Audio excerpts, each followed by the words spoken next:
കൂജന്തം രാമ രാമേതി മധുരം മധുരാക്ഷരം ആരുഹ്യ കവിതാശാഖാം വന്ദേ വാൽമീകികോകിലം. വേദങ്ങൾ ആദ്യം ഉണ്ടായിട്ടുണ്ടെങ്കിലും നമ്മൾ ആദി കവിയായിട്ട് വാൽമീകി മഹർഷിയും ആദി കാവ്യമായിട്ട് രാമായണത്തിനും കണ്ടെത്തുന്നു. ആ കാലഘട്ടത്തിൽ നിന്ന് തുടങ്ങി ഇതായി 2025 ഇന്നേ വരെയും അനുസ്യൂതം ഒരിക്കലും ഒട്ടും നഷ്ടപ്പെടാത്ത ഒരു സംസ്കാരത്തിൻ്റെ പിൻഗാമികളാണ് നമ്മളെല്ലാവരും. ആ സംസ്കാരത്തിനെ സൂക്ഷിക്കുന്ന ഒരു വലിയ പരമ്പരയിൽ ഏതാനും പുണ്യാത്മാക്കളെ പുന്നക്കാങ്കുളങ്ങര അമ്മയും ഗുരുവായൂരപ്പനും കൂടി ക്ഷണിച്ച് ഇന്ന് ഉച്ചയ്ക്ക് നമ്മളൊക്കെ എവിടെയെങ്കിലും ഒരു വീട്ടിൽ പോയാൽ എന്തെങ്കിലും കാര്യങ്ങളൊക്കെ ചോദിക്കുമ്പോൾ അവരോട് വേറെ ഒന്ന് രണ്ട് കാര്യങ്ങൾ പറഞ്ഞപ്പോൾ ഞങ്ങൾക്ക് ഒരു ബുദ്ധിമുട്ടുമില്ല എന്നാൽ തുറന്ന മനസ്സിനെ നമസ്കരിക്കാതിരിക്കാൻ പറ്റില്ല. നമ്മളൊക്കെ ധാരാളം യാത്രകൾ പോകുന്നവരാണ്. പല സ്ഥലത്ത് ചെല്ലുമ്പോഴും ഇല്ലാത്തത് മാത്രമേ നമുക്ക് പറയാൻ പറ്റുള്ളൂ. അങ്ങനെയുള്ള ഒരുപാടില്ലായ്മകൾ സഹിച്ചുകൊണ്ടാണ് ഇവരൊക്കെ ഇവിടെ ഇരിക്കുന്നത്. നമ്മളെക്കൊണ്ട് ചെയ്യാൻ പറ്റുന്നതിൻ്റെ കുറച്ചൊക്കെ ചെയ്തിട്ടുണ്ടെങ്കിൽ പോലും അതൊന്നും ഒരു മനുഷ്യ ജീവിതത്തിലേക്ക് എത്തുന്നതല്ല ഒരു കാര്യം. പിന്നെ മറ്റൊരു പ്രത്യേകത പറയാനുള്ളത്, ഇവരുടെ അത്ര അർഹിക്കുന്നതായ പ്രാതിനിധ്യം ഈ ലോകത്ത് വേറെ ആർക്കും കിട്ടില്ല. അതായത് ഇപ്പം ഞാൻ ഈ പറഞ്ഞ വ്യക്തിപരമായിട്ട് 10 ആളെ അല്ല കേട്ടോ, ഇങ്ങനെയുള്ളൊരു സംസ്കാരത്തിൻ്റെ പിൻഗാമികളാണ്. എന്നിട്ടും നമ്മുടെ ആചാര്യൻ എപ്പോഴും പറയാറുള്ള പോലെ ദേഷ്യം വരരുത്. അതിങ്ങനെ എന്നെ കണക്കാക്കിയിട്ടാണ് എപ്പോഴും പറയേണ്ടത്. കാരണം എനിക്ക് ദേഷ്യം വരില്ല. എന്താ കാരണം വെച്ചാൽ എൻ്റെ എപ്പോഴും ദേഷ്യമേ ഈ പോയൊരു സാധനമല്ലേ വരാൻ പറ്റുള്ളൂ. അപ്പം എനിക്ക് ഈ പറയും പോലെ ദേഷ്യം വരാനില്ലാതെ എപ്പോഴും അതേ കയ്യിലുള്ളൂ. എന്നാൽ അനുഭവമുള്ളൊരു ചുരുക്കുണ്ട്. ഇവർക്ക് അങ്ങനെയല്ല.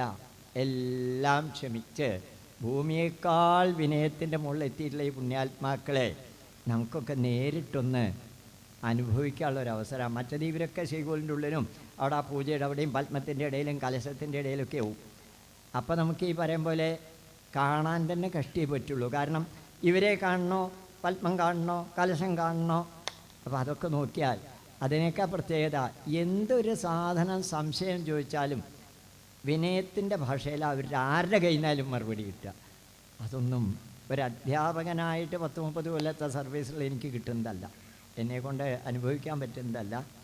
ഏതായാലും ആ പുണ്യാത്മാക്കളെയൊക്കെ ഈ പുന്നക്കാങ്കുളങ്ങര ഗുരുവായൂരപ്പൻ്റെയും ഭഗവതിയുടെയും മന്ദിരത്തിൻ്റെ പേരിൽ എത്തപ്പെട്ട അവർക്കൊക്കെ ഈ ഗ്രാമത്തിൻ്റെ പേരിൽ, ഈ വെട്ടത്ത് നാടിൻ്റെ പേരിൽ, കുറച്ചും കൂടി വലുതായി പറഞ്ഞ പരശുരാമക്ഷേത്രത്തിൻ്റെ പേരിൽ നമുക്കെല്ലാവർക്കും മനസ്സുകൊണ്ട് നമസ്കരിക്കാം. അവരുടെ അനുഭവങ്ങളെപ്പറ്റി, ഇവിടുത്തെ മാത്രമല്ല അവരുടെ അനുഭവങ്ങളെപ്പറ്റി കുറച്ച് കാര്യങ്ങൾ എനിക്കും കേൾക്കണമെന്നുണ്ട്. ആ വാക്കുകൾക്ക് വേണ്ടി നമുക്കവരെ നമസ്കരിക്കാം. ഹരേ ഗുരുവായൂരപ്പ ശംഭോ ശിവ ശിവ അമ്മേ ജഗദംബികേ ശരണം. പെട്ടെന്നിങ്ങനെ വന്നിട്ടുള്ള ചില വാക്കുകൾ പറഞ്ഞു എന്നല്ലാണ്ട് ഇതൊന്നും ഔദ്യോഗികമല്ല. 2 വാക്ക് പറയാനാണ് പറഞ്ഞിട്ടുള്ളത്. ഒരുപാട് നന്ദി. വരൂ.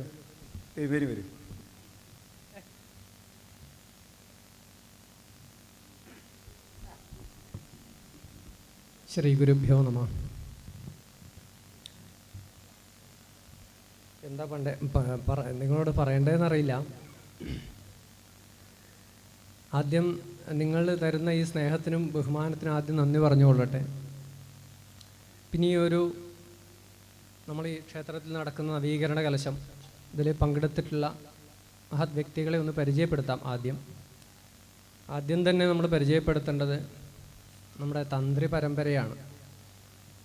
കൽപ്പുഴ ദിവാകരൻ നമ്പൂതിരിപ്പാടിനെയാണ് നമുക്ക് ഏറ്റവും ആദ്യം സ്മരിക്കേണ്ടത്. അദ്ദേഹമാണ് ഞങ്ങളുടെയൊക്കെ ഗുരുനാഥൻ. ഞങ്ങളെല്ലാവരും ഇതിൽ മിക്ക ആൾക്കാരും, പൂജകൾ ചെയ്യുന്ന മിക്ക ആൾക്കാരും എന്ന് വെച്ചാൽ ഒട്ടുമിക്ക ആൾക്കാരും കൽപ്പുഴ ദിവാകരൻ നമ്പൂതിരിപ്പാട് എന്ന തന്ത്രശാസ്ത്ര ബൃഹസ്പതിയായിട്ടുള്ള അദ്ദേഹം ഇന്ന് ഭൂമിയിൽ ജീവിച്ചിരിപ്പില്ല.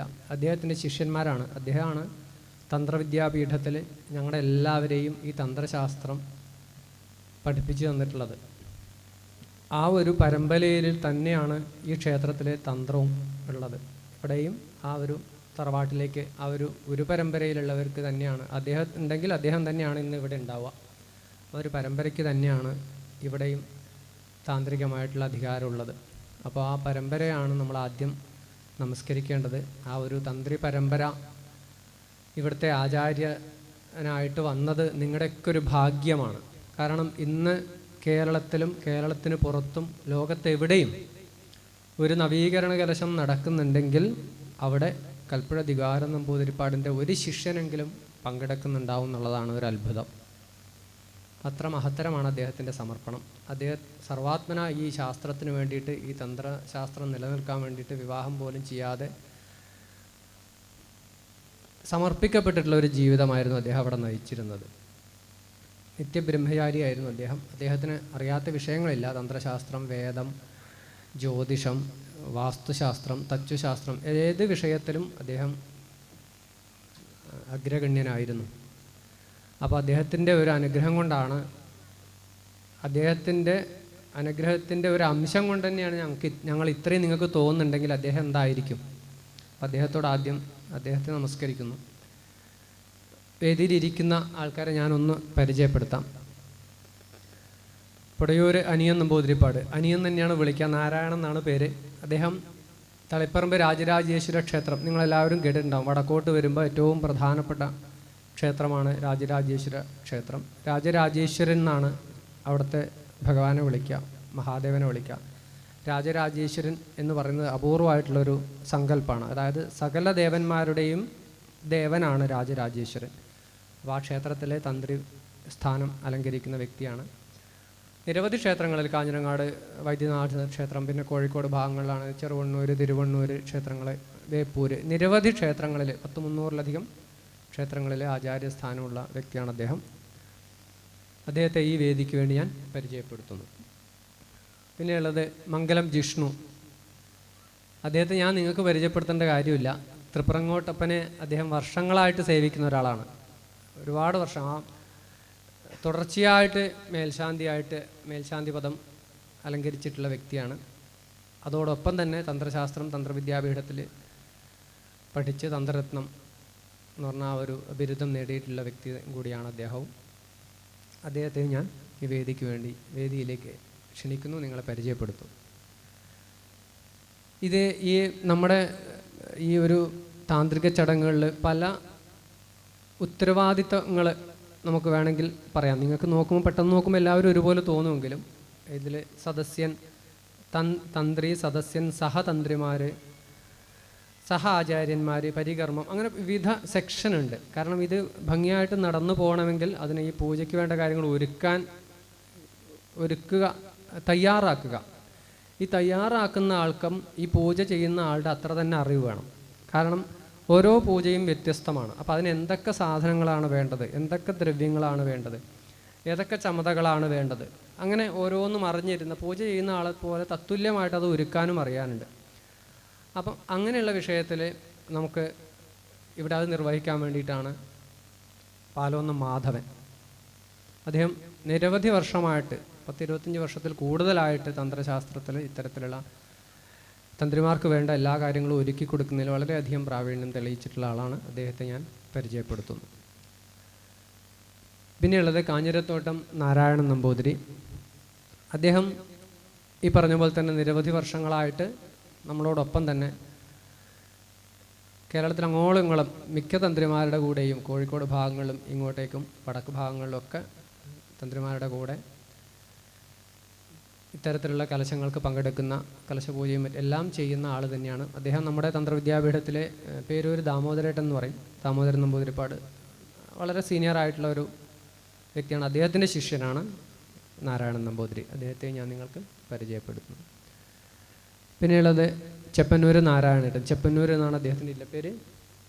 അദ്ദേഹം ഞങ്ങളുടെ സീനിയറായിട്ട് തന്ത്രവിദ്യാപീഠത്തിൽ പഠിച്ചിട്ടുള്ള ചെപ്പന്നൂർ പരമേശ്വരേട്ടൻ്റെ അനുജനാണ്. അദ്ദേഹം പോലീസിലായിരുന്നു, സർവീസിലുണ്ടായിരുന്ന ആളാണ്. ഇപ്പോൾ റിട്ടയർഡായി. നിരവധി വർഷങ്ങളായിട്ട് നമ്മളോടൊപ്പം ഇത്തരത്തിൽ പരികർമ്മം, പൂജയ്ക്ക് വേണ്ട കാര്യങ്ങൾ ഒരുക്കാൻ വേണ്ടിയിട്ട് നമ്മളോടൊപ്പം സദാ ജാഗരൂകനായിട്ട് അദ്ദേഹവുമുണ്ട്. അദ്ദേഹത്തെയും ഞാൻ ഈ വേദിയിൽ നിങ്ങളെ പരിചയപ്പെടുത്തുന്നു. പിന്നെയുള്ളത് താന്നിയില്ലത്തെ നാരായണേട്ടൻ. നാരായണേട്ടന് നിങ്ങൾ സുപരിചിതനായിരിക്കും. കാരണം നമ്മുടെ തന്ത്രിമാരുടെ കൂടെ എല്ലായ്പ്പോഴും അദ്ദേഹം ഉണ്ടാവും. കാരണം തന്ത്രിയുടെ കൂടെ തന്ത്രിയുടേതായ കാര്യങ്ങൾക്കും അവരുടേതായ സമ്പ്രദായങ്ങൾ, ഇല്ലത്തെ അനുഷ്ഠാനങ്ങൾ, രീതികളൊക്കെ ഉണ്ടാവും. ഓരോ താന്ത്രിക കുടുംബത്തിനും ഓരോ വിശേഷങ്ങളുണ്ടാവും. അപ്പോൾ അതറിഞ്ഞ് അതിനു വേണ്ട കാര്യങ്ങൾ ചെയ്യുക എന്നുള്ളതും, അതോടൊപ്പം നമുക്ക് ഇതിനൊരു കലവറയുണ്ട്. ഇതാണ് കലശത്തിന് വേണ്ടിയിട്ടുള്ള സാധനങ്ങൾ സൂക്ഷിക്കുന്നൊരു സ്ഥലം. നമുക്കിവിടെ കലവറയായിട്ടൊന്നുമില്ല, തുറന്നൊരു സ്ഥലമാണ്. എന്നിരുന്നാലും അവിടെയാണ് ഈ സാധനങ്ങൾ മുഴുവൻ വരിക. നിരവധി സാധനങ്ങൾ വിവിധ തരത്തിലുള്ള, നിങ്ങൾ ലിസ്റ്റ് കണ്ടിട്ടുണ്ടാവും. തൈകൾ, തളിരുകൾ, ഫലങ്ങൾ, ഇങ്ങനെയുള്ള ചമതകൾ, ഇങ്ങനെ വിവിധ തരത്തിലുള്ള സാധനങ്ങളൊക്കെ അവിടെ വരും.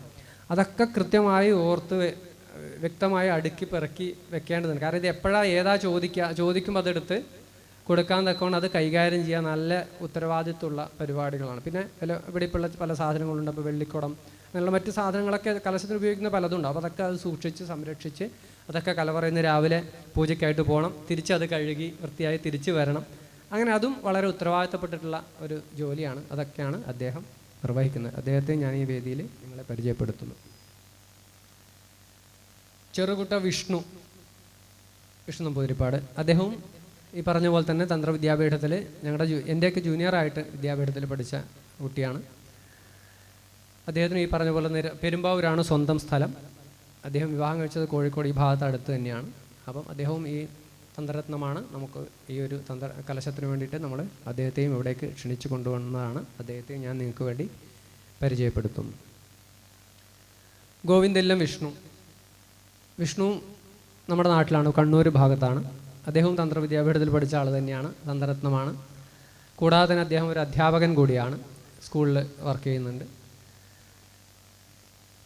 ഈ ഒരു സമയമായതുകൊണ്ടാണ് നമുക്ക് അദ്ദേഹത്തെ കിട്ടിയത്. സാധാരണ സമയത്താകുമ്പോൾ സ്കൂളിൽ പോകേണ്ടതുകൊണ്ട്, പക്ഷേ ഇതിപ്പോൾ ഒരു വെക്കേഷൻ സമയം കൂടെ ആയതുകൊണ്ട് നമുക്ക് അദ്ദേഹത്തെ നമ്മുടെ കലശത്തിലേക്ക് ക്ഷണിച്ചു. അദ്ദേഹം വരാമെന്നേറ്റു. പിന്നെ അദ്ദേഹത്തെയും ഞാൻ നിങ്ങൾക്ക് ഈ വേദിയിൽ നിങ്ങളെ പരിചയപ്പെടുത്തും. മേശാന്തിയുടെ അദ്ദേഹത്തെ എനിക്ക് പരിചയമില്ല. ഞാനിവിടെ വന്നിട്ടാണ് അദ്ദേഹം. അപ്പോൾ അദ്ദേഹത്തെ എല്ലാവർക്കും അറിയുന്നതുകൊണ്ട് ഞാൻ പരിചയപ്പെടുത്തുന്നില്ല. അതുപോലെ ആചാര്യനെ നിങ്ങൾക്ക് ഞാൻ പരിചയപ്പെടുത്തേണ്ട കാര്യമില്ല. കാരണം അദ്ദേഹം എല്ലാ സമയവും നിങ്ങൾ ഏറ്റവും ഭഗവാനെ കാണും പോലെ അദ്ദേഹത്തെ കാണുന്ന ആളാണ് അദ്ദേഹവും വേദിയിലുണ്ട്. വാസുവേട്ടനെ എങ്ങനെ തന്നെയാണ്, ഞാൻ പരിചയപ്പെടുത്തേണ്ട കാര്യമില്ല. പിന്നെ ഇന്ന് നമുക്ക് ഒരു സനൽ നമ്പൂതിരി ഇന്ന് അദ്ദേഹം പോയി. അദ്ദേഹവും പയ്യന്നൂരാണ് സ്ഥലം, കൈതപ്പുറം എന്ന് പറഞ്ഞ സ്ഥലത്താണ്. അദ്ദേഹവും തന്ത്രവിദ്യാപീഠത്തിൽ പഠിച്ച ആളാണ്. അദ്ദേഹം നാളെ മുതൽ അദ്ദേഹത്തിന് ഹൈദരാബാദിൽ അവിടെ എവിടെ ഒരു കലശം തുടങ്ങുന്നുണ്ട്. നമ്മുടെ ഗുരുവായൂർ തന്ത്രിയുടെ ചേന്നാസ് ദിനേശ് നമ്പൂതിരിപ്പാടിൻ്റെ കൂടെ ഒരു കലശം അവിടെ നടക്കുന്നുണ്ട്. അപ്പോൾ അതിന് പോകേണ്ടതുള്ളത് കൊണ്ട് ഒരു ദിവസം നേരത്തെ അദ്ദേഹം ഇന്ന് പോയതാണ്. അപ്പോൾ എല്ലാവരെയും പരിചയപ്പെടുത്തിയെന്ന് ഞാൻ വിചാരിക്കുന്നു. എന്നെ പരിചയപ്പെടുത്തിയില്ല. എന്നെ പരിചയപ്പെടുത്താനൊന്നുമില്ല. എൻ്റെ പേര് ജയശങ്കർ പ്രസാദ് എന്നാണ്. സ്ഥലം പയ്യന്നൂരടുത്ത് കരുവള്ളൂരാണ് സ്വന്തം സ്ഥലം. ഈ പറഞ്ഞ പോലെ എന്നെയും 10ാം ക്ലാസ് കഴിഞ്ഞപ്പോൾ തന്ത്രവിദ്യാപീഠത്തിൽ കൊണ്ട് ചേർത്തു. ഞാൻ അറിഞ്ഞോ അറിയാതെയോ അത് പഠിച്ചു. ഇതാ ഇങ്ങനെ നിങ്ങളുടെ മുമ്പിൽ നിൽക്കുന്നു. കുറേ വർഷങ്ങളായിട്ട് ഒരു 14ാം വയസ്സ് മുതൽ തന്ത്രത്തിന് പോകുന്നു എന്ന് വേണമെങ്കിൽ പറഞ്ഞാൽ ബാക്കി നിങ്ങൾക്ക് ഊഹിക്കാം. ഇപ്പോൾ ഒരു 47 വയസ്സായി. അപ്പോൾ ഇത്രയും വർഷമായിട്ട് തന്ത്രത്തിന് പോകുന്നു. ഇവരുടെയൊക്കെ ഈ തന്ത്രിമാരുടെയൊക്കെ കൂടെ എല്ലാ വർഷവും മിക്ക വർഷങ്ങളിലും പലരുടെ കൂടെയായിട്ടും കലശങ്ങൾക്ക് പങ്കെടുക്കുന്നതാണ്. അപ്പം ഇവിടെ എത്തി ഈ ഒരു നിയോഗം പോലെ ചില കാര്യങ്ങളുടെ ഒരു ഉത്തരവാദിത്തം ഏറ്റെടുക്കേണ്ടതായിട്ട് വന്നു. അത് ഭഗവാന്റെ ഒരു നിശ്ചയമെന്നോ അനുഗ്രഹമെന്നോ എന്ത് വേണമെങ്കിൽ പറയാം. ബുദ്ധിമുട്ടില്ലാതെ നടന്നു പോകുന്നു എന്നേ ഞാൻ പറയുള്ളൂ. കാരണം ഇത് നമ്മുടെ സാമർഥ്യം കൊണ്ടൊന്നും ഇത് നേരെയാക്കാനോ ഭംഗിയാക്കാനോ ഒന്നും സാധിക്കില്ല. ഭഗവാൻ ചിലതൊക്കെ നിശ്ചയിച്ചിട്ടുണ്ടാവും, അതുപോലെ അതങ്ങനെ നടക്കും. അതിൽ നല്ലതായാലും ചീത്തയായാലും എല്ലാം അദ്ദേഹത്തിൻ്റെ നിശ്ചയമാണെന്ന് മാത്രം വിചാരിച്ചുകൊണ്ട് നമ്മൾ ചെയ്താൽ നമുക്ക് വലിയ ടെൻഷനില്ല. അല്ലാതെ നമുക്കിതൊന്നും നേരെയാക്കാനുള്ള ചുമതലയൊന്നും നമുക്ക് ഏറ്റെടുക്കാൻ സാധിക്കില്ല. എല്ലാവരും ഒത്തൊരുമയോടുകൂടി ഏക മനസ്സോടുകൂടി ഇവിടെ പ്രവർത്തിക്കുന്നു എന്നുള്ളതാണ് എനിക്കിവിടെ കണ്ട ഏറ്റവും വലിയൊരു അത്ഭുതം. പല ക്ഷേത്രങ്ങളും നമ്മുടെ കലശങ്ങൾക്ക് പോകുന്നതാണ്. ഭക്തജനങ്ങൾ വരുന്നു, തൊഴുതു പോകുന്നതല്ലാതെ ഇത്രയധികം ഈ ക്ഷേത്ര ചടങ്ങുകളെക്കുറിച്ച് അറിയാനും അതിൽ പങ്കെടുക്കാനും ഇത്രയധികം താല്പര്യം കാണിക്കുന്നത് വളരെ അപൂർവമാണ്. ഞാൻ നിങ്ങളെ പൊക്കി പറയല്ല, നിരവധി ക്ഷേത്രങ്ങൾ നമ്മൾ പോകുന്നതാണ്. എന്തോ അത് മാഷിൻ്റെയും കൂടി ഒരു കഴിവാണെന്ന് എനിക്കറിയില്ല, നിങ്ങളുടെ അതിനെ സജ്ജമാക്കുന്നു എന്നുള്ളത്. അത് വളരെ പ്രധാനപ്പെട്ട ഒരു കാര്യം തന്നെയാണ്. കാരണം ഇത്രയും വലിയൊരു കാര്യം, നവീകരണ കലശം പോലത്തെ മഹത്തരമായൊരു കാര്യം നടക്കുമ്പോൾ അത് എന്താണെന്ന് പോലും അറിയാതെ കഴിഞ്ഞു പോകുന്ന പല ക്ഷേത്രങ്ങളും ഉണ്ട്. ആരും അതിനെക്കുറിച്ചൊന്നും വ്യക്തമായിട്ടും അറിയാൻ ശ്രമിക്കാറുമില്ല. ഒന്ന് വരുന്നു, എന്തോ ഒരു ആഘോഷം പോലെ സ്റ്റേജ് പ്രോഗ്രാമൊക്കെ നിരവധി, മിക്ക ദിക്കിലും അതാ ഉണ്ടാവുക. നാടകം, ഗാനമേള, DJ, മറ്റേ ഡപ്പാങ്കൂത്ത്, ഇങ്ങനെയുള്ള കലാപരിപാടികളൊക്കെ ഗംഭീരമായിട്ടുണ്ടാവും. അവിടെ വരുന്നു, ആടുന്നു, പാടുന്നു, അന്നദാനത്തിൽ പോകുന്നു, ഭക്ഷണം കഴിക്കുന്നു, പോകുന്നു, നോട്ടീസ് എടുക്കുന്നു. പിറ്റേ ദിവസം വൈകുന്നേരം ഇന്നെന്താണ്, നാടകമാണോ, ഗാനം, ഇത് മാത്രമേ ആൾക്കാർക്ക് അറിയേണ്ടതുള്ളൂ. അത് വരും, അതിനവിടെ വന്നിരുന്ന് ഘോഷമായിട്ട് ചന്തയും വിളക്കും ചന്തയിലൊക്കെ ഒന്ന് നടന്ന് ഇതൊക്കെ വാങ്ങിച്ച് ഐസ്ക്രീമൊക്കെ തിന്ന് അങ്ങ് പോവും. ഇതാണ് മിക്ക ക്ഷേത്രങ്ങളിലും കാണാറ്.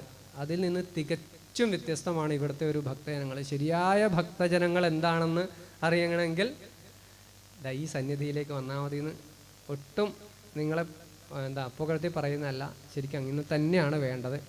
കാരണം ഇതൊക്കെ നമ്മുടെ മനസ്സിൽ ഏറ്റുവാങ്ങി നമ്മളത് ഉൾക്കൊണ്ടാൽ മാത്രമേ ഇതിന് ഫലമുള്ളൂ. അല്ലാതെ നമ്മൾ അതവിടെ അവരെ ഏൽപ്പിച്ചിട്ടുണ്ട്, അവർ ചെയ്തോളും എന്നതുകൊണ്ട് എന്താണ് ഒരു കാര്യം? നമ്മുടെ നാട്ടിൽ നടക്കുന്നത് നമ്മുടെ സ്വന്തം ഹൃദയത്തിലാണ് ആ പ്രതിഷ്ഠ നടക്കേണ്ടത് ശരിക്കും. എന്നാൽ മാത്രമേ അത് പ്രതിഷ്ഠയാവുള്ളൂ. ഓരോ ഭക്തജനങ്ങളുടെയും ഹൃദയത്തിൽ ഭക്തജനത അനുജിഘീർഷയാ അർച്ചോപാധോ നേതസന്നിധി മാദധാനേ എന്നാണ് ഭഗവാൻ പറയുന്നത്. ഭക്തജനങ്ങളെ സദാ അനുഗ്രഹിക്കാനായിക്കൊണ്ട് ഈ സന്നിധിയിൽ ഞാൻ പരിലസിച്ചു കൊള്ളാം എന്ന് പറയുന്നു. അപ്പം ആലോചിച്ച് നോക്കുക, ആർക്ക് വേണ്ടിയിട്ടാണ് ഭഗവാൻ ഇവിടെ ഇരിക്കുന്നത്? ഭക്തജനത അനുജിഘീർഷയ, അനുഗ്രഹിക്കാനുള്ള അതിയായിട്ടുള്ള ആഗ്രഹം കൊണ്ട് ഞാനിവിടെ സാന്നിധ്യം ചെയ്യാമെന്നാണ് പ്രതിഷ്ഠാ സമയത്ത് പ്രാർത്ഥിക്കുന്നതിൽ പറയുന്നത്. അപ്പം അത്രയധികം പ്രാധാന്യം ഭക്തജനങ്ങൾക്കുണ്ട്. അപ്പോൾ അത് ഒരു യഥാർത്ഥ ഭക്തനായി മാറാൻ സാധിക്കുന്നത് തന്നെ ഒരു വലിയ ഭാഗ്യമാണ്. അപ്പം അതൊക്കെയാണ് ഇവിടുത്തെ ഒരു പ്രത്യേകതയായിട്ട് എനിക്ക് കാണാൻ വേണ്ടി സാധിച്ചത്. അതിൽ പങ്കാളിയാവാൻ ഭഗവാൻ എന്നെയും കൂടി തിരഞ്ഞെടുത്തതിൽ ഭഗവാനോടും കൂടി ഞാൻ നന്ദി പറയുന്നു. വേറൊന്നും. കുറേ ചോദ്യങ്ങളാണ്. ഇതിനെല്ലാം ഉത്തരം പറയാൻ എല്ലാം അറിയുന്ന ആളൊന്നുമല്ല ഞാൻ. എനിക്കറിയുന്നത് പോലെയുള്ള ഉത്തരം പറയാം. ബാക്കി മാഷോട് ചോദിച്ചാൽ, ആചാര്യന്മാരോട് ചോദിച്ചാൽ അവരെല്ലാം പറഞ്ഞുതരും. കാരണം ക്ഷേത്രത്തിലേക്ക് പ്രവേശിക്കേണ്ടത് വലിയ ബലിക്കലിൻ്റെ ഏത് വശത്തു കൂടെയാണ്? തെക്ക് ഭാഗത്തു കൂടെയാണ് എപ്പോഴും പ്രവേശിക്കേണ്ടത്, ആ വശത്തു കൂടെ. എന്നുവെച്ചാൽ പ്രദക്ഷിണ രീതിയ ആണ് എപ്പോഴും പോകേണ്ടത്. അപ്പം വലിയ ബലിക്കലിൻ്റെ തെക്ക് വശത്തു കൂടെ അകത്തേക്ക് പ്രവേശിക്കണം. തിരിച്ചിറങ്ങുന്നത് ഇപ്പുറത്തെ വശത്തു കൂടെ. അപ്പം വലിയ ബലിക്കലും കൂടി പ്രദക്ഷിണാവും അർത്ഥം. നിങ്ങൾ ഇപ്പുറത്ത് കൂടെ പോയി നേരെ അകത്ത് പോയി നടയിൽ തെക്ക് വശത്തു കൂടെ തന്നെ പോയി മണ്ഡപത്തിൻ്റെ തെക്ക് വശത്തു കൂടെ പോയി നടയിൽ പോയി തൊഴുത് പ്രദക്ഷിണമായിട്ട് വന്ന് തിരിച്ച് നടയിലൊന്ന് തൊഴുത് തിരിച്ചിറങ്ങുമ്പോൾ വടക്ക് വശത്തു കൂടെ വരുമ്പോൾ പുറത്തുകൂടി ശരിക്കും പ്രദക്ഷിണം വെക്കണം. അത് വളരെ പ്രധാനമാണ്. ശരിക്കും പുറത്ത് പ്രദക്ഷിണം വെച്ചിട്ടാണ് അകത്ത് പ്രദക്ഷിണം വെക്കേണ്ടത്. അങ്ങനെയാണ് ശരിക്കും വേണ്ടത്. വന്നു കഴിഞ്ഞാൽ വലിയ ബലിക്കലിൻ്റെ അടുത്ത് നിന്ന് ഭഗവാനെ തൊഴുതതിന് ശേഷം നേരെ പുറത്തൊരു പ്രദക്ഷിണം വെക്കണം. പുറത്ത് പ്രദക്ഷിണം വെച്ച് വന്നിട്ട് വേണം വലിയ ബലിക്കലിൻ്റെ വശത്ത് കൂടെ അകത്തേക്ക് പ്രവേശിക്കാൻ. അകത്ത് പ്രവേശിച്ച് അകത്തും ഒരു പ്രദക്ഷിണം വെച്ചിട്ട് വേണം ശരിക്കും നടയിലേക്ക് വരാൻ. കാരണം ഞാൻ അന്ന് പറഞ്ഞല്ലോ, ഇത് ഭഗവത് ചൈതന്യം ഇങ്ങനെ തളം കെട്ടി നിർത്തിയിരിക്കുന്നതാണ്. ആ ഒരു വേവ്സിലേക്ക്, ആ ഒരു തരംഗങ്ങൾ ഇങ്ങനെ, അതിൻ്റെ മൂലസ്ഥാനം പ്രഭവ കേന്ദ്രം വിഗ്രഹമാണ്. അവിടുന്ന് ഈ ഒരു ഓളം പോലെ നമ്മൾ എടുത്താൽ അതിൻ്റെ ഏറ്റവും ശക്തി കുറഞ്ഞത് അതിൻ്റെ ഏറ്റവും അറ്റത്തായിരിക്കും, മതിലിൻ്റെ ഏറ്റവും പുറത്തായിരിക്കും. അപ്പോൾ ആ ഒരു ഊർജ്ജപ്രവാഹത്തിൽ ഏറ്റവും ശക്തി കുറഞ്ഞ ഭാഗത്തുകൂടെ നമ്മൾ അകത്തേക്ക് കയറി സാവധാനമാണ് നമ്മൾ ശക്തിയെ കൂടിയ ഭാഗത്തേക്ക് എത്തേണ്ടത്, അല്ലേ? അങ്ങനെയല്ലേ നമുക്കത് താങ്ങാൻ പറ്റുള്ളൂ. മുഴുവൻ ഡോസ് നമുക്ക് ആദ്യം തന്നെ നമ്മുടെ ശരീരത്തിലേക്ക് കയറ്റുന്നത് ശരിയല്ലല്ലോ. അപ്പം നമ്മൾ പുറത്തൊരു പ്രദക്ഷിണം വയ്ക്കുമ്പം ആ ഒരു ചൈതന്യത്തിനകത്ത് നമ്മളൊരു വലയം വന്ന് പിന്നെ നേരെ അകത്ത് വന്ന് അകത്തൊരു പ്രദക്ഷിണം വെച്ചിട്ട് വേണം ഏറ്റവും ആ ചൈതന്യ പ്രവാഹമുള്ള നടയിലേക്ക് വന്ന് ഭഗവാന്റെ മുമ്പിൽ നിൽക്കാൻ. അങ്ങനെയാണ് പറയാം. അപ്പം അങ്ങനെ ചെയ്യാം. നമസ്കാര മണ്ഡപത്തിൻ്റെ ഏത് വശത്തുകൂടെ അത് പറഞ്ഞു. ഹോമങ്ങളുടെ പ്രസാദം എന്താണ് ചെയ്യേണ്ടത്? ഹോമങ്ങളുടെ പ്രസാദം പലതരത്തിലുള്ള പ്രസാദങ്ങളാണ്. ഇപ്പം നെയ്യ് ഇന്ന് തന്നപ്പോൾ ഞാൻ പറഞ്ഞു അത് സേവിക്കേണ്ടതാണ്. സുദർശന ഹോമത്തിൻ്റെയൊക്കെ അന്ന് സ്പരിശിക്കേണ്ടതാണ് വീട്ടിലും ശത്രുബാധയ്ക്കും അതിനൊക്കെ വേണ്ടിയിട്ട്. ഭസ്മൊക്കെ ആണെങ്കിൽ നമുക്ക് കുറിയിടാനുള്ളതാണ്. ചന്ദനം ഭസ്മമൊക്കെ കുറിയിടാനുള്ളതാണ്. പൂക്കളൊക്കെ ശിരസിൽ ചൂടാനുള്ളതാണ്. ശിരസിൽ പറ്റില്ലെങ്കിൽ വലത്തെ ചെവിയിൽ നമുക്ക് ചൂടാവുന്നതാണ്. വേണ്ടാന്ന് തോന്നി അത് ഘ്രാണിച്ച് കളയുകയാണ് ചെയ്യുക. ഘ്രാണിച്ച് മണത്ത് നമ്മൾ കളയുകയാണ് ചെയ്യുക. പെരുന്തല്ലൂരപ്പൻ്റെ കലശത്തിന് വന്ന് എന്തെങ്കിലും പ്രത്യേക അനുഭവങ്ങളുണ്ടായോ? ഇവിടുത്തെ അനുഭവങ്ങൾ മുഴുവൻ പ്രത്യേകതയുള്ളതേ ഉള്ളൂ. കാരണം ഞാൻ നേരത്തെ പറഞ്ഞുവല്ലോ, അത് നമ്മുടെ മാത്രമല്ല. ഞാൻ ആദ്യത്തെ ദിവസം വന്നപ്പോൾ തന്നെ പറഞ്ഞു, വിഗ്രഹം കണ്ടപ്പോൾ തന്നെ പറഞ്ഞു, വളരെയധികം ചേതോഹരമായിട്ടുള്ള കമനീയമായിട്ടുള്ളൊരു വിഗ്രഹമാണ്. അതിപുരാതനമാണെന്ന് ആ വിഗ്രഹം കണ്ടാൽ ഏതൊരാൾക്കും മനസ്സിലാവും. കാരണം ഈ അടുത്ത കാലത്തൊന്നും ഉണ്ടാക്കിയൊരു വിഗ്രഹമല്ല. അതിൻ്റെ കൊത്തുപണികളായിക്കോട്ടെ, ശില്പഭംഗി ആയിക്കോട്ടെ, അതിൻ്റെ അളവായിക്കോട്ടെ, അതിൻ്റെ ഓരോന്നും വളരെ വൈശിഷ്ട്യം നിറഞ്ഞിട്ടുള്ളതാണ്. പ്രത്യംഗങ്ങൾ മുഴുവൻ. ആ ഒരു വിഗ്രഹം അത്രമാത്രം ചൈതന്യവത്താണ്. അത് ഇത്രയും കാലം ക്ഷേത്രം നാശോന്മുഖമായിട്ടും വിഗ്രഹം കേടുകൂടാതെ കിട്ടി എന്നുള്ളതാണ് ഏറ്റവും വലിയ അത്ഭുതം. പല ക്ഷേത്രങ്ങളിൽ ഇങ്ങനെയുള്ള വിഗ്രഹങ്ങൾ പൊട്ടിയിട്ടാണ് ഉണ്ടാവാറ്. പല സ്ഥലത്തും സങ്കടം തോന്നും നമുക്ക്. കാരണം അത്രയും ഭംഗിയുള്ളതാവും. പക്ഷേ അത് പൊട്ടിക്കഴിയുമ്പോൾ നമുക്കത് പല സ്ഥലത്തും ആ വിഗ്രഹം മാറാൻ പാടില്ല എന്ന് പറഞ്ഞ് പിന്നെ അത് ഗോളക പൊതിയ അങ്ങനെയൊക്കെയാണ് ചെയ്യുക. അപ്പോഴും ആ വിഗ്രഹത്തിൻ്റെ മനോഹാരിത നമുക്ക് കാണാൻ പറ്റില്ല. പക്ഷേ ഇവിടെ ഭഗവാന്റെ വിഗ്രഹം നമുക്ക് പൂജിക്കാൻ അതുപോലെ കിട്ടി. അവിടെ തൊഴുതാൽ തന്നെ ആയി, വേറെ ഒന്നും ചെയ്യാനില്ല. അത്രയും ഇത് നിങ്ങളുടെ ഭാഗ്യമാണ് ശരിക്കും അങ്ങനെയുള്ളൊരു ചേതോഹരമായിട്ടുള്ള വിഗ്രഹം എന്നുള്ളത്. അതുതന്നെയാണ് ഇവിടുത്തെ പ്രത്യേകത. ഭഗവാനെ തൊഴുന്ന രീതികൾ എന്തെല്ലാമാണ്? ഭഗവാനെ തൊഴാൻ ഒറ്റ രീതിയേ ഉള്ളൂ, നാമം ജപിച്ചുകൊണ്ട് തൊഴുക. വേറെ ഒന്നുമില്ല. പുറത്തായാലും അകത്തായാലും ഒക്കെ നമ്മൾ ക്ഷേത്രത്തിനകത്ത് വെച്ച് സൗഹൃദം പങ്കിടാതിരിക്കുക, ചിരിക്കുക, വർത്തമാനം പറയുകയൊക്കെ ചെയ്യേണ്ട. നമ്മൾ പുറത്തേക്ക് വന്നതിന് ശേഷം അകത്തുനിന്ന് പരിചയക്കാരൊക്കെ ഉണ്ടാവുന്ന ചിരിക്കുക, വർത്തമാനമൊക്കെ പുറത്ത് വന്നിട്ട് പറയുക. അകത്തുനിന്ന് എപ്പോഴും നാമം ജപിച്ചുകൊണ്ടേയിരിക്കുക. അത്രയേ ചെയ്യാനുള്ളൂ. ഭഗവാന് സമർപ്പിക്കാൻ വിശേഷ വസ്തുക്കൾ എന്തെല്ലാമാണ് വഴിപാടുകൾ? ഭഗവാന് നമുക്ക് മനസ്സോട് കൂടി എന്താണോ സമർപ്പിക്കുന്നത് അതെല്ലാം ഭഗവാന്, അല്ലേ? ഭാഗവതത്തിൽ പത്രം പുഷ്പം ഫലം തോയം യോമേ ഭക്തിയാ പ്രയച്ഛതി എന്ന് പറയുന്നുണ്ട്. ഭക്തിയോടുകൂടി എന്ത് സമർപ്പിച്ചാലും ഭഗവാൻ സ്വീകരിക്കും. പണ്ട് വിറകുകൊണ്ട് തുലാഭാരം തൂക്കാൻ പ്രാർത്ഥിച്ച കഥയൊക്കെ ഉണ്ട് ഗുരുവായൂരപ്പന്. ദാരിദ്ര്യമുള്ള കാലത്ത് വിറകുകൊണ്ട് തുലാഭാരം തൂക്കാമെന്ന് പ്രാർത്ഥിച്ചു ഗുരുവായൂരപ്പനെ, ഉണ്ണി ഉണ്ടായാലേ. അപ്പോൾ ഉണ്ണിയൊക്കെ ഉണ്ടായി കഴിഞ്ഞാൽ പിന്നെ സാമ്പത്തികമൊക്കെ നന്നായിട്ട് ഉണ്ടായി കഴിഞ്ഞാൽ വിറകുകൊണ്ട് തുലാഭാരം തൂക്കുക എന്തൊരു നാണക്കേടാണ്. വിറക് കൊണ്ട് തുലാഭാരം തൂക്കാറുണ്ടോ എന്ന് വിചാരിച്ചിട്ട് ഒരാൾ പലത് കൊണ്ടും തുലാഭാരം തൂക്കി എന്നാണ് കഥ. എങ്ങനെ തുലാഭാരം തൂക്കിയിട്ടും തൂങ്ങുന്നില്ല. അവസാനം പറഞ്ഞു, എനിക്ക് തരാമെന്ന് പറഞ്ഞത് തന്നാൽ മതി, എനിക്ക് തരാമെന്ന് പറഞ്ഞത് മാത്രമേ എനിക്ക് വേണ്ടൂ എന്നുള്ളതാണ്. അപ്പോൾ അതുകൊണ്ട് നിങ്ങൾ മനസ്സായിട്ട് എന്ത് സമർപ്പിച്ചാലും അത് ഭഗവാനുള്ള ഏറ്റവും നല്ല വഴിപാട് തന്നെയാണ്. കലശം എന്ന ചടങ്ങിൻ്റെ പ്രാധാന്യം. ഓരോ കലശവും എന്തിനല്ല. കലശം എന്നുള്ളത് കൊണ്ടുള്ള വാക്കിൻ്റെ അർത്ഥം കലകളെ സംയോജിപ്പിക്കുന്നതാണ് കലശം. വിവിധ തരത്തിലുള്ള ദശകലകളാണ്.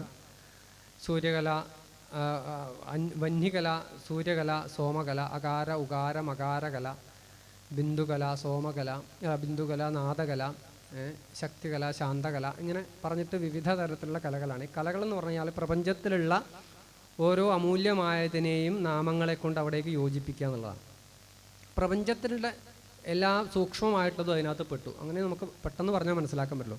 അത് ഈ കലശത്തിൽ ആവാഹിക്കുന്നത് കൊണ്ടാണ് ഇതിനെ കലശപൂജ എന്ന് പറയുന്നത്. ആ ജലത്തിൽ ഈ പ്രപഞ്ചകലകളെയാണ് മുഴുവനാല. ഈ ദശകലകൾ എന്ന് പറഞ്ഞാൽ പ്രപഞ്ചത്തിനെല്ലാം സൂര്യകല, വന്യകല, സോമകല എന്നൊക്കെ പറഞ്ഞാൽ ഇതൊക്കെ സൂര്യനുമായിട്ട് ബന്ധപ്പെട്ടുള്ള ആ വന്യമണ്ഡലം, തേജോമണ്ഡലം, ഇതൊക്കെ ഇതിൽ മന്ത്രങ്ങളായിട്ട് ഇതിലേക്ക് യോജിപ്പിക്കുന്നതുകൊണ്ടാണ് അതിനെ കലശം എന്ന് പറയുന്നത്. അത് പ്രധാനമായിട്ട് ഒരു കലശം പൂജിക്കും. പിന്നെ ആ കലശം എന്തിനുപയോഗിക്കുന്നു എന്നുള്ളതാണ്.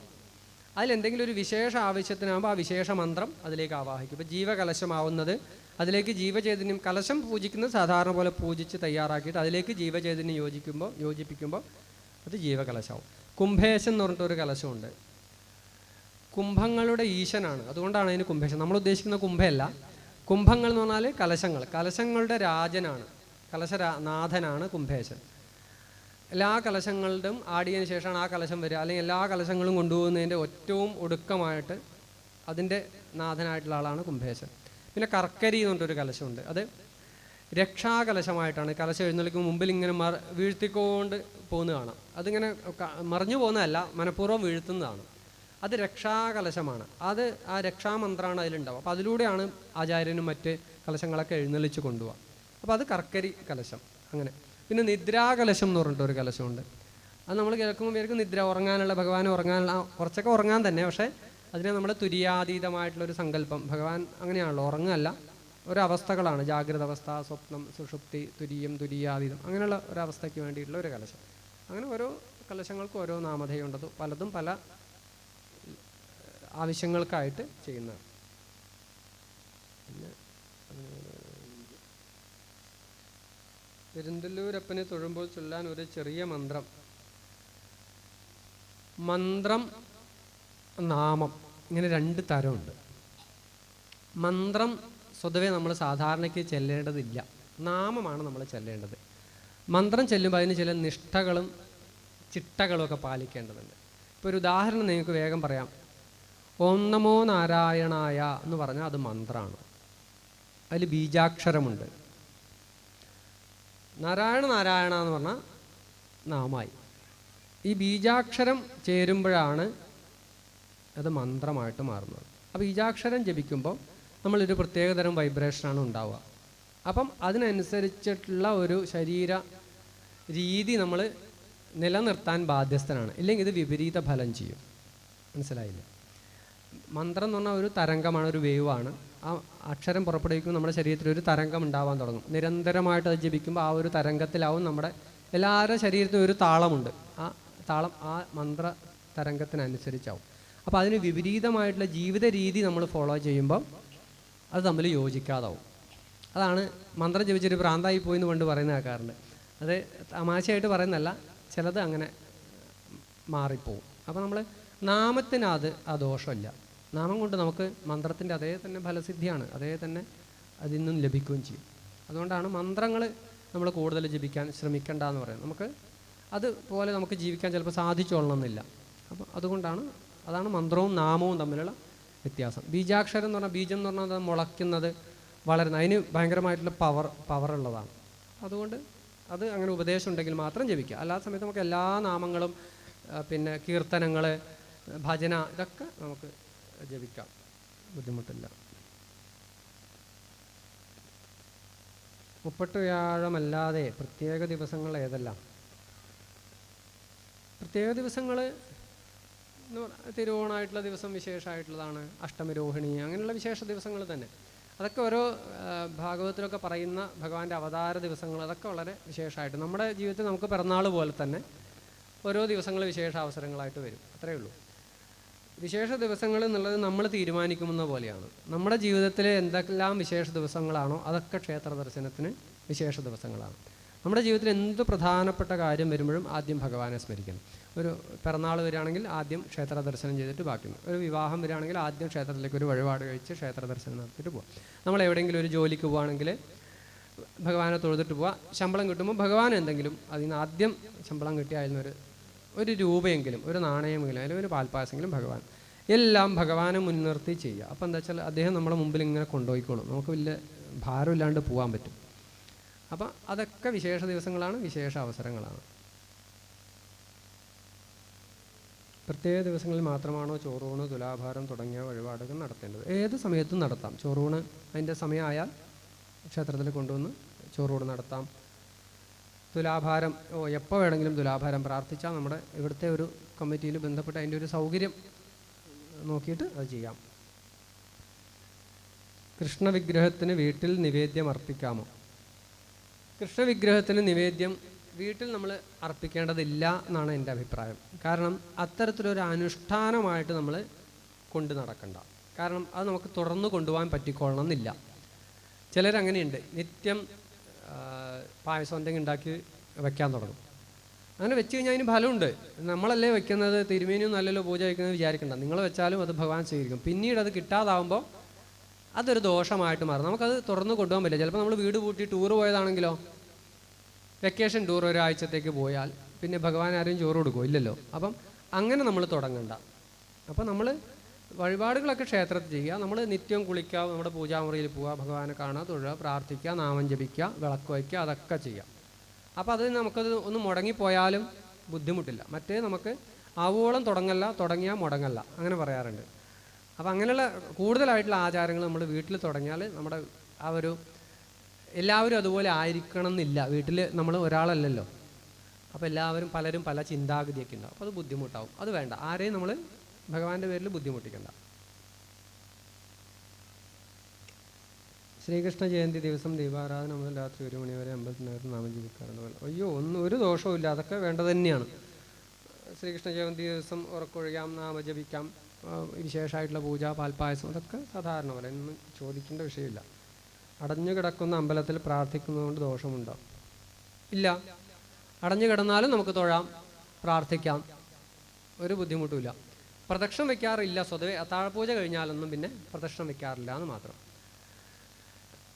പകൽ സമയത്ത് അങ്ങനെയില്ല. പകൽ സമയത്ത് സാധാരണയ്ക്ക് എപ്പോഴാണെന്ന് വെച്ചാൽ നമുക്ക് ക്ഷേത്രത്തിൽ മുന്നിൽ കൂടെ നമ്മളിപ്പോൾ പോകുമ്പോൾ നമ്മൾ തൊഴാതെ പോകണമെന്നില്ല, തൊഴുതിട്ട് പോവാം. ഭഗവാൻ സർവ്വവ്യാപിയാണ്, എല്ലാവരും ഉണ്ടാവും. നമുക്ക് ആ വിഗ്രഹ ദർശനത്തിലൂടെയുള്ള ഒരു സാമീപ്യം കിട്ടുന്നില്ല എന്നേ ഉള്ളൂ. അപ്പോൾ എപ്പോൾ വന്നാലും ക്ഷേത്രത്തിൽ കൂടെ പോകുമ്പോഴോ അല്ലെങ്കിൽ ക്ഷേത്രത്തിലേക്ക് വരേണ്ടി വന്നാൽ തൊഴുതിട്ട് തന്നെ പോവാം. പുറത്തുനിന്നായാലും തൊഴുത് തന്നെ പോകണം. കുറേയൊക്കെ സംശയം തീർന്നിട്ടുണ്ടാവും എന്ന് വിചാരിക്കുന്നു. മുള പൂജ അത് ആദ്യത്തെ ദിവസം ധാന്യങ്ങൾ വിതയ്ക്കുകയാണ്. ഓരോ ദേവനും ഓരോ തരത്തിലുള്ള ശാലീമാഷയവ പ്രിയങ്കുതില മൃത്സാഖല്യ മുദ്ഗാസുരി ശിംബശ്യാമക രാജമാഷകമയ ശാർഗീശ ദുർഗാജിതെ, ഇങ്ങനെ ഓരോ ദേവൻ, ശാർഗീശൻ ശങ്കരനാരായണൻ, ദുർഗയ്ക്ക് അജിതൻ വിഷ്ണു, ഇങ്ങനെയുള്ള ദേവന്മാർക്ക് ഇന്നിന്ന ദ്രവ്യങ്ങൾ, പിന്നെ അവിടെ നിന്ന് അങ്ങോട്ട് മറ്റ് ദേവന്മാർക്ക് ഇന്നിന്ന ധാന്യങ്ങൾ, അങ്ങനെ പറയുന്നുണ്ട്. അപ്പോൾ അത് പ്രകാരമുള്ള 12 ധാന്യങ്ങളാണ് ഇവിടെ വിതയ്ക്കുന്നത്. അതിൽ അധിദേവത സോമനാണ്. സോമൻ എന്ന് പറഞ്ഞാൽ അമൃതാണ്, പീയൂഷം, അമൃതാണ്. അപ്പോൾ ആ സോമനെയാണ് നമ്മൾ അതിനകത്ത് അധിദേവതയായിട്ട് നിത്യം പൂജിക്കുന്നത്. ത്രികാലങ്ങളിൽ അതിൽ പൂജിക്കും. എന്നിട്ട് അതിനെ ഇരുട്ട് മുറിയിലാണ് ശരിക്കും വളർത്തേണ്ടത്. എന്ന് വെച്ചാൽ അതിൽ ഉണ്ടാവാത്ത രീതി, കുട്ടികൾക്കൊക്കെ അറിയാലോ, സൂര്യപ്രകാശം ഏറ്റാൽ എന്ത് ചെയ്യും, അതിൽ ഹരിതകം ഉണ്ടാവും, അത് പച്ച നിറാവും. അങ്ങനെ ആവാതെയാണ് അതിനെ വളർത്തുക ശരിക്കും. ഇവിടെ പിന്നെ നമുക്ക് അത്ര സൗകര്യം ഇല്ലാത്തതാണ്. ശരിക്കും ചില പല അമ്പലങ്ങളിൽ അതിന് അടച്ച വാതിലുള്ള മുറി ഉണ്ടാവും. പ്രത്യഗ്ദ്വാരി സുരാലയോധ ഗോപഗുപ്ത എന്നൊക്കെ പറയും. വെച്ചാൽ പടിഞ്ഞാറോട്ട് വാതിലുള്ള, അപ്പോൾ ഒട്ടും സൂര്യപ്രകാശം കടക്കില്ല. അതിനുള്ളിലാണ് ഇത് മുളപ്പിക്കുക. എന്നിട്ട് അതിന് മഞ്ഞൾ, അഷ്ടഗന്ധം ചേർത്ത വെള്ളം കൊണ്ട് നനയ്ക്കും. അപ്പോൾ അതിങ്ങനെ നല്ല സ്വർണ്ണവർണ്ണവും, ഇലകളൊക്കെ വന്ന് മുളയ്ക്കും. അപ്പോൾ അതിൽ അത്രയധികം പ്രോട്ടീൻ ഉണ്ടാവും എന്ന് വേണമെങ്കിൽ പറയാം. അമൃതത്തിൻ്റെ അംശം കൂടുതലുണ്ടാവും. അത് ശയ്യയിലാണ് നമ്മൾ വെച്ചത് അല്ലേ. ഭഗവാനെ ശയ്യയിൽ കിടത്തിയ സമയത്ത് ആ ഭഗവാനിലേക്ക് എപ്പോഴും ആ ഒരു പീയൂഷ ധാര, അമൃതവർഷം ഉണ്ടാവാൻ വേണ്ടിയിട്ടാണ്. കാരണം ശ്രീകോവിലകത്തിരിക്കുന്ന അത്രയും സുരക്ഷിതമല്ല പുറത്തു കൊണ്ടുവരുമ്പോൾ. അപ്പോൾ അവിടെ ആരാണ് ഭഗവാനെ സംരക്ഷിക്കുക? അതിനു വേണ്ടിയിട്ടാണ് അവിടെ അഗ്നി സദാസമയം, തലേ ദിവസം രാവിലെ തൊട്ടാൽ പിറ്റേ ദിവസം എടുക്കുന്നവരെ അഗ്നി അവിടെ ഉമിയിട്ട് സൂക്ഷിക്കും. അഗ്നി ഒരു രക്ഷകനാണ്. പിന്നെ വിദ്വേശ്വര കലശം എന്ന് പറഞ്ഞിട്ട് ചുറ്റിലും കുറേ ചെറിയ ചെറിയ കലശങ്ങൾ ഇങ്ങനെ വെച്ചിട്ടുണ്ടാവും. അതൊക്കെ ഭഗവാനെ സംരക്ഷിക്കാനാണ്. അതോടൊപ്പം അമൃത പ്ലാവനത്തിന് വേണ്ടിയിട്ട് മുള അവിടെ സജ്ജമാക്കി വയ്ക്കും. അതിന് വേണ്ടിയിട്ടാണ് മുള. ഈ മുള എന്നുള്ളത് വളരെ ശാസ്ത്രീയമായിട്ട് ഇപ്പം മൈക്രോ സലാഡ് എന്ന് പറഞ്ഞിട്ട് ഇത്തരത്തിൽ തന്നെ ഇപ്പം യൂട്യൂബിലൊക്കെ നിങ്ങൾക്ക് കാണാം. ഈ ധാന്യങ്ങൾ മുളപ്പിച്ച് 2 ഇല വരുമ്പോൾ അത് അറുത്തെടുത്ത് സലാഡ് ഉണ്ടാക്കി കഴിച്ചാൽ പല അസുഖങ്ങൾക്കും ഔഷധ ഗുണമുള്ളതാണ്. അത്രയധികം അതിനകത്ത് വൈറ്റമിൻസും പ്രോട്ടീൻസൊക്കെ ധാരാളം അടങ്ങിയിട്ടുള്ളതാണെന്ന് പുതിയ കാർഷിക ഗവേഷണ കേന്ദ്രം തെളിയിച്ചിട്ടുണ്ട്. അപ്പോൾ ഞാൻ വിചാരിച്ചു ഇതൊക്കെ എത്രയോ 5000 വർഷം മുമ്പേ തെളിയിച്ചതാണ്, അല്ലെങ്കിൽ ഈ വിത്ത് മുളപ്പിക്കാൻ പറയേണ്ട കാര്യമില്ലല്ലോ. അപ്പോൾ അത് സലാഡ് ഉണ്ടാക്കി കഴിച്ചാൽ അത്യുത്തമാണത്രേ. അപ്പോൾ അതിപ്പം പറയുന്നു. അതുപോലെ പാല് കൊണ്ട് കഴുകിയിട്ടാണ് നമ്മൾ ഈ വിത്തുകൾ മുളപ്പിക്കുക. ആദ്യത്തെ ദിവസം വന്നു കഴിഞ്ഞാൽ ഇത് പാലിൽ കഴുകും, എന്നിട്ട് മുളപ്പിക്കാം. അതും കാർഷിക ഗവേഷണ കേന്ദ്രത്തിൽ പോയി അവർ പറയും വിത്ത് പെട്ടെന്ന് മുളയ്ക്കാൻ പാലിലിട്ട് വെച്ചാൽ മതി. അപ്പോൾ ഇത് കണ്ടുപിടിച്ചിട്ടുണ്ട്. എങ്ങനെയാണ് അവർ കണ്ടുപിടിച്ചതെന്ന് നമുക്കറിയില്ല ഋഷിമാർ. പക്ഷേ അവരിതൊക്കെ ഒരു ഉപകരണവും ഇല്ലാതെ ഇതൊക്കെ കണ്ടുപിടിച്ചിട്ടുണ്ട്. ഇതൊക്കെ സമുച്ചയത്തിൽ പറയുന്നുണ്ട്, പാല് കൊണ്ട് കഴുകാനൊക്കെ പെട്ടെന്ന് മുളയ്ക്കാൻ വേണ്ടിയിട്ടാണ്. അപ്പോൾ അതാണ് മുളയിടൽ എന്ന് പറയുന്നത്. നട അടച്ച സമയത്ത് പ്രദക്ഷിണം വെക്കാറില്ല സ്വതവേ. നമ്മൾ പ്രസന്ന പൂജയ്ക്ക് അടച്ച നടയിൽ നിന്ന് തൊഴുക, തുറന്നതിന് ശേഷം പ്രദക്ഷിണം വെക്കണം.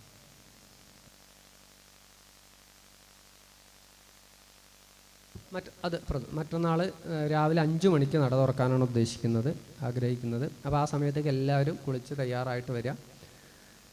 പിന്നെ നട തുറന്ന് കണി കാണിക്കുക എന്നുള്ള ചടങ്ങാണ്. പിന്നെ എണ്ണയാടി വാകച്ചാർത്ത്, തുടർന്ന് കലശാഭിഷേകങ്ങൾ ഒക്കെ തുടർച്ചയായിട്ട് നടക്കും. വളരെ വളരെ അപൂർവമായിട്ട് കിട്ടുന്നൊരു അവസരമാണ് ഭഗവാൻ അങ്ങനെ കണി കാണാൻ. 3 ദിവസത്തെ ദേവപൂജയ്ക്ക് ശേഷമാണ് നമ്മൾ കണി കാണുന്നത്. ഈ സമയത്ത് അകത്ത് ദേവന്മാർ പൂജിക്കുന്നതാണ് സങ്കല്പം.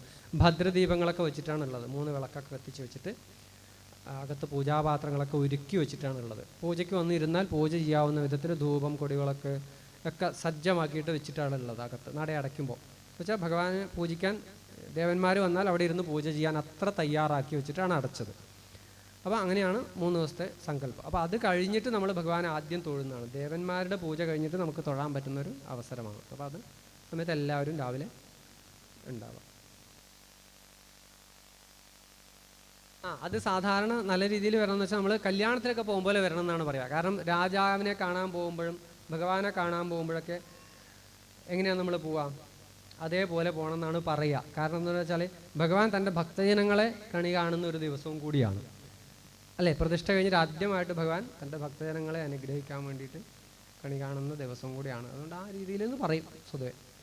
അത് നമ്മുടെ ആർഭാടത്തിന് വേണ്ടിയിട്ടല്ല, നമ്മളേറ്റവും ഭഗവാന് മുമ്പിൽ പോകുമ്പോൾ നമ്മൾ ഏറ്റവും മാന്യമായ രീതിയിൽ, വൃത്തിയായ രീതിയിൽ, ഭംഗിയായ രീതിയിൽ പോകാമെന്നുള്ള ഒരു സങ്കല്പത്തിലാണ് നമ്മളങ്ങനെ തന്നെയാണ് സാധാരണ വരുന്നതെങ്കിലും എന്ന് വെച്ചാൽ അതിൻ്റെ പ്രാധാന്യം അത്രയുണ്ട് എന്നുള്ളതാണ് അല്ലേ. ഇപ്പോൾ കല്യാണത്തിന് നമ്മൾ എന്തിനാണ് അണിഞ്ഞൊരുങ്ങി പോകുന്നത്?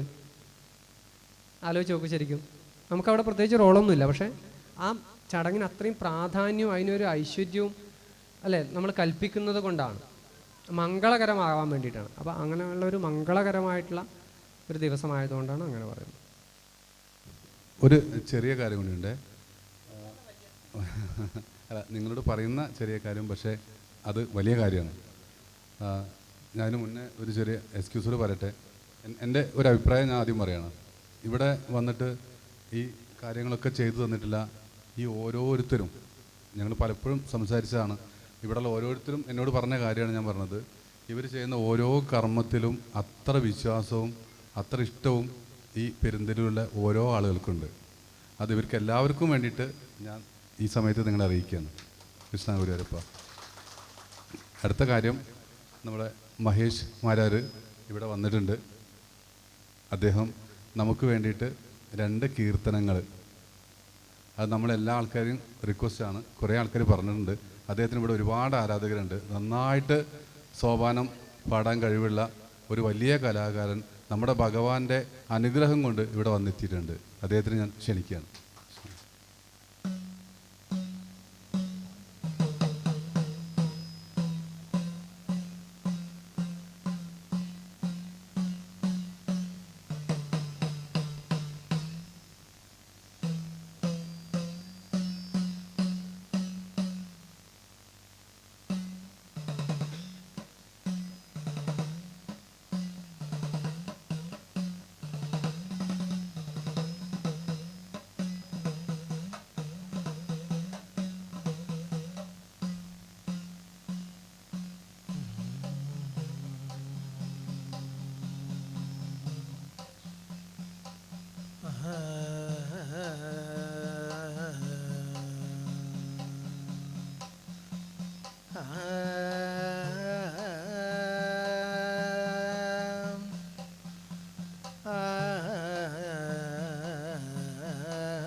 കൃഷ്ണായ വാസുദേവായ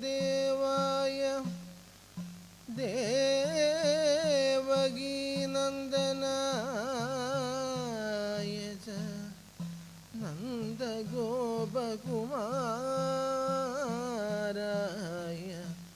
ഗോവിന്ദായ നമോ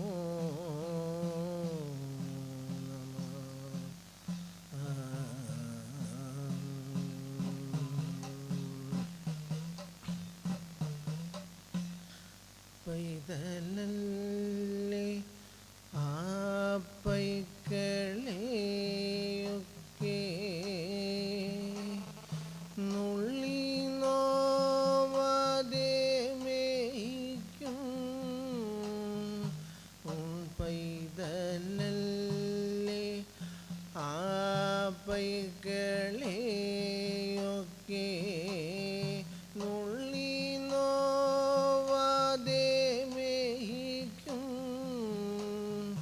സർവരെ കാത്തുകൊള്ളും ബാലകൻ അല്ലലില്ല ദുറങ്ങേണം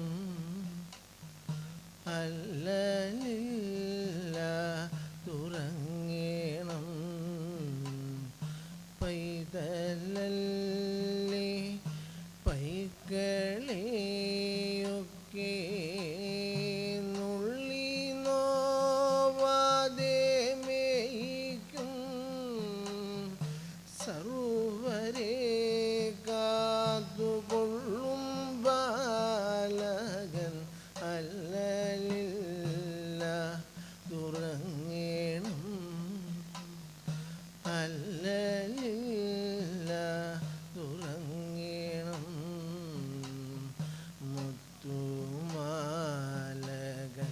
ചേർന്ന മാറും ആ കൊച്ചരിഞ്ഞണ ശോഭയും പട്ടുകോണകവും മൂടുത്തുള്ളു രുണ്ണി ബാല നുറങ്ങേണം ഉണ്ണി ബാല നുറങ്ങേണം പട്ടുകോണകവും മൂടുത്തുള്ളു രുണ്ണി ബാല നുറങ്ങേണം ഉണ്ണി ബാല നുറങ്ങേണം അമ്മതൻ മണി കുട്ടനല്ലേ ഈ മണ്ണിലുള്ള നിധിയല്ലേ ലോചന കോണിലെങ്ങും ഭൂവിനെ കാക്കണി സച്ചിദാനന്ദ കാക്കണി സച്ചിദാനന്ദ ലോകമായുള്ള മുന്നിലും നല്ലോരാണാലും ഉള്ള ബാലക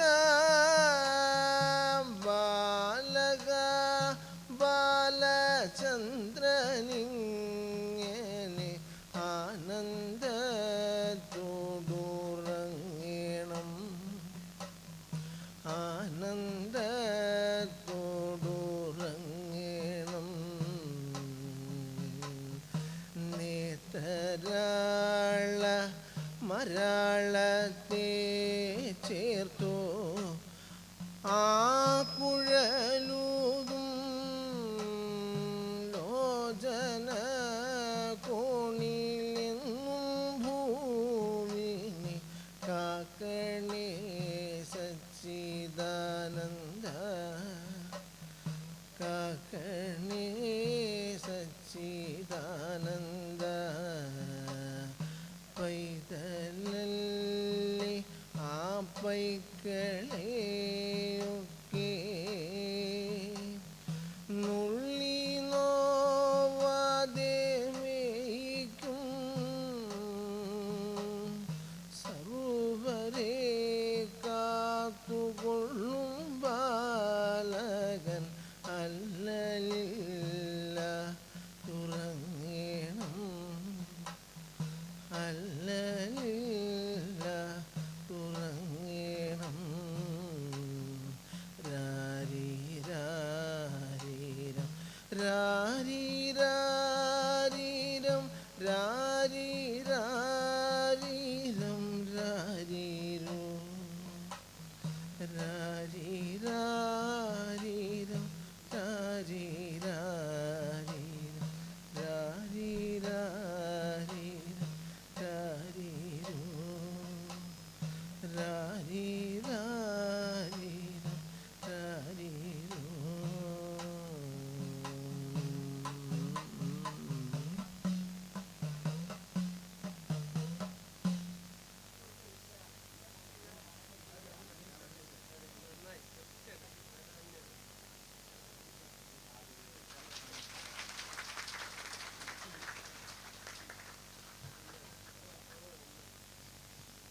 എല്ലാവരുടെയും സാന്നിധ്യത്തിലേ ഇപ്പം ഇവിടെ ഇരുന്നപ്പോൾ രണ്ട് കാര്യങ്ങൾ പറയാതിരിക്കാൻ പറ്റാത്തതാണ്. എന്തുകൊണ്ട് ഇവരെ കൊണ്ട് മാത്രം ഇവിടെ ഈ കലശം നടത്തിക്കണു? ഭാഗവതത്തിൽ ഗുരുവായൂരപ്പൻ പറഞ്ഞൊരു വാക്കാ, ഗുരോരനുഗ്രഹേണൈവ പുമാൻ പൂർണ്ണ പ്രശാന്തയെ. ഇവരുടെ ഗുരുനാഥന് എങ്ങനെയാ പറയണ്ടേ, വാക്ക് കിട്ടുന്നില്ല.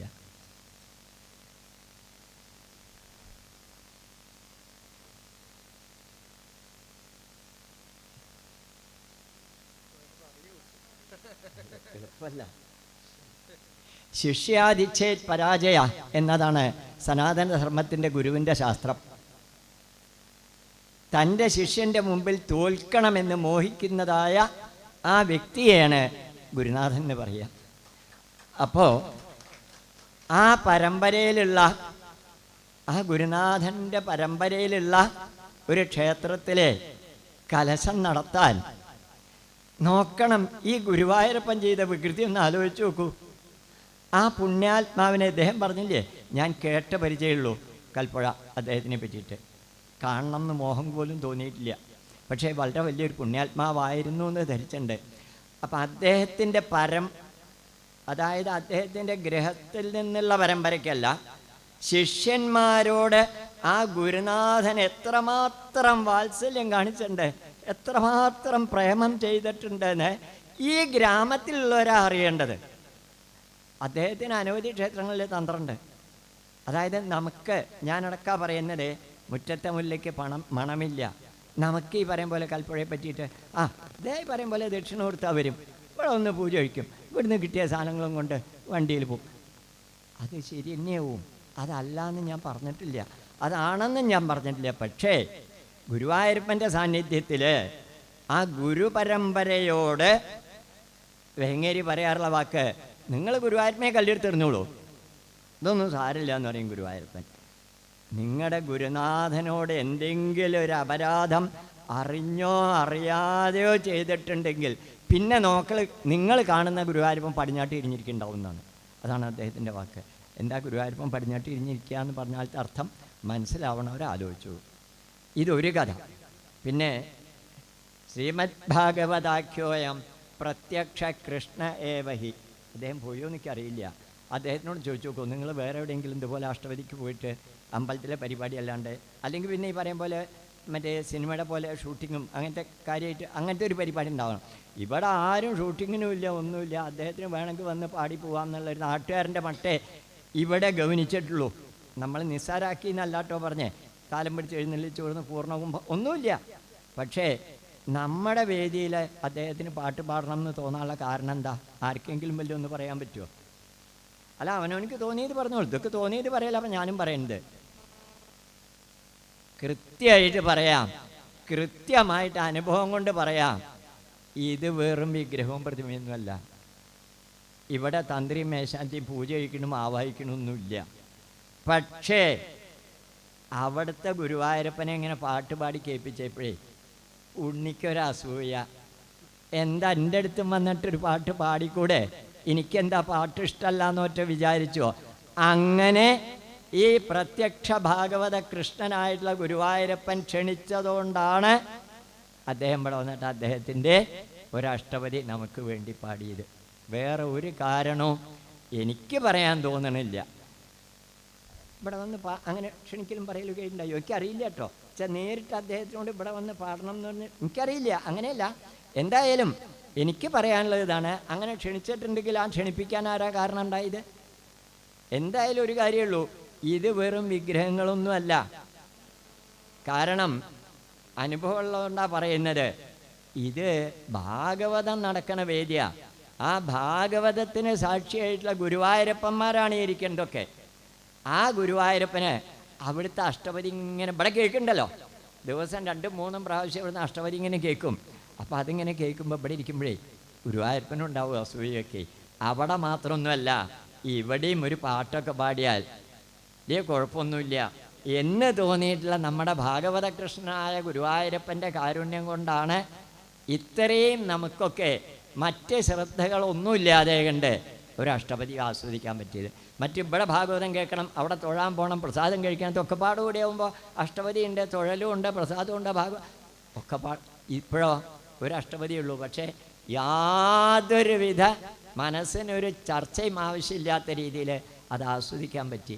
ഏതായാലും ആ 2 കലാകാരന്മാർക്ക്, 2 കലാകാരന്മാർ ഒന്ന് ഞാൻ വരെട്ടോ പറഞ്ഞേ, എല്ലാവർക്കും വ്യക്തിപരമായിട്ട് ഇദ്ദേഹം മാഷ എന്നൊക്കെ പറഞ്ഞപ്പോഴേ ഇത്രയ്ക്കൊന്നുമില്ല. എന്നാലും ഈ ഗ്രാമത്തിൻ്റെ പുണ്യത്തിന് നമസ്കാരം, നമസ്കാരം, നമസ്കാരം.